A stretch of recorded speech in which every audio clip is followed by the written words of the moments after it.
Well, hello there, boys and girls. Grab a snack, tuck yourself in, and pull those fuzzy blankets tight. Because tonight, we're skipping the frogs, the fairies, and the happily ever afters. No glass slippers, no magic wands, just cold, hard reality disguised as bedtime storytelling. This one's for the dreamers who think in dollars, not lullabies. Ever wonder how people get filthy rich and leave no trace behind? Buckle up. This isn't fantasy. It's strategy written in fine print. Tonight's tale? It's about cleaning money. Yep, money laundering, Storytime edition. So fluff those pillows and clutch your piggy bank, because this bedtime story has no dragons, just dirty dollars turning squeaky clean. We're talking ghost-written books, fake royalties, and a system so polished it flips street cash into wire transfers without breaking a single law. Forget fairy tales. This is the dark side of publishing. The business of legit crime, a blueprint for crooks to sleep soundly. Let's start with books. Once upon a time, they sparked revolutions. Today, some of them are nothing more than laundromats in paperback form. Sounds crazy, right? Like, what's a 20-page ebook got to do with organized crime? Oh, it's deeper than you think. In today's digital jungle, a book isn't always meant to be read. Sometimes it's just meant to be rinsed, spun, and cashed out. Enter Amazon, KDP, and self-publishing platforms. A paradise for writers, but also a playground for hustlers. No talent required. 15 pages of AI gibberish, a remix of Wikipedia, a slap-together title. Upload and done. Price tag? Anything goes. $1.99 for $199. Even $999. No editors, no gatekeepers. Just publish it, and suddenly customers start rolling in. Spoiler alert, those customers? They're not real. It's a scammer buying their own book with dirty cash. Picture this. Stacks of drug money, stolen funds, bribes, all funnel back through fake book sales. Each purchase looks like a legit transaction. Amazon schemes its cut, and the rest comes back in royalties. Clean, shiny, untraceable. On the outside, just an author grinding out sales. Behind the curtain, a rinse cycle so smooth it barely makes a ripple. That's the hustle. But wait, it gets darker. Some scammers don't even bother writing. They steal real authors' names, bios, even headshots. They forge reviews, hijack profiles, and upload counterfeits under someone else's brand. By the time the real author notices, angry emails missing royalties, the scammer's already ghosted. The cash is clean, the book's live, and the scam vanishes into thin air. And if you think this is small-time internet scamming, think again. Politics has entered the chat. Campaigns, PACs, even elected officials are running this play without smudging their fingerprints. Slimy? Absolutely. Illegal? Not exactly. That's the beauty of a tidy invoice and a conveniently timed book tour. Here's how it works.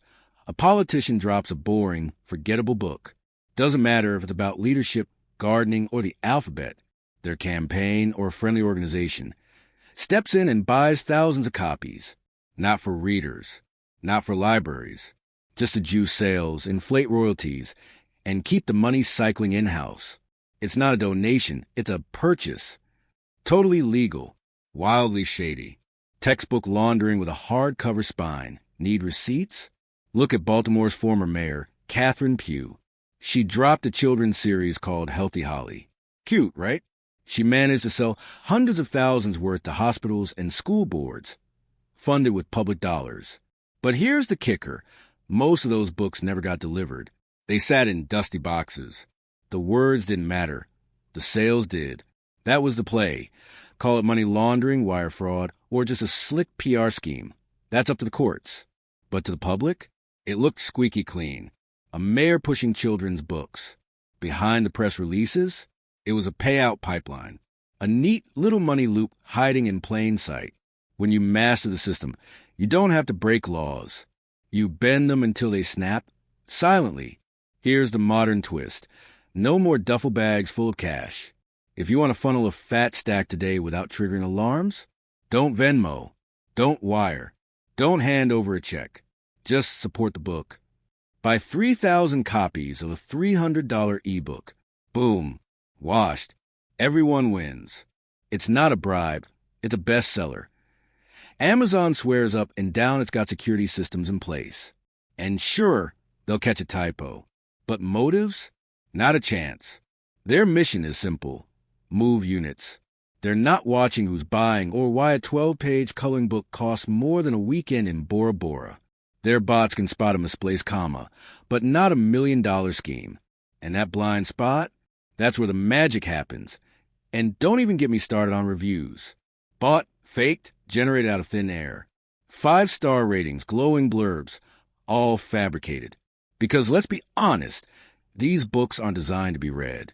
They're designed to be bought. The words are smoke. The real story is in the transactions, shiny on the surface, dirty at the roots. And nobody's digging in the soil. Now, to be fair, not every overpriced book is a hustle. Sometimes niche titles go viral. Sometimes political memoirs ride the wave of a movement. But when you see a $799 paperback with no buzz, no press, no readers, and somehow it's selling, ask yourself who's actually buying and what are they buying into? Because 9 times out of 10, it ain't literature. It's leverage. That's the real kicker. Laundering doesn't show up in ski masks anymore. It shows up with 5-star reviews and an add to cart button. It hides in bestseller lists and fake author bios. It blends in with ambition, hustle, startup culture. And while you're busy scrolling or sleeping, somebody's flipping fortunes behind counterfeit book covers and royalty checks. Slick, silent, effective.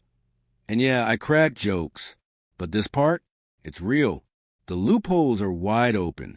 People are building empires while the rest of us are just dreaming. You won't see it coming because it looks like entrepreneurship. It looks like a grind. It looks like success. But underneath, it's all illusion. Ink stain illusion with spotless paper trails. And just when you think the plot can't twist harder, someone like me drops a video and says, "Guess what, y'all? I'm launching my own $999 book tomorrow." Relax, I'm kidding. Probably. I mean, who wouldn't want to wash money through a glitter-covered coloring book called Wash and Draw? Jokes, people. Or am I? Anyway, if you made it this far, congrats. You now know more than half the folks funneling cash through alphabet books and fake anthologies. Smash that like button. Subscribe for more disturbing bedtime tales. And remember this rule of thumb. If their nostrils are wider than their whole nose, run. Don't trust M. Good night, and sweet, shady dreams.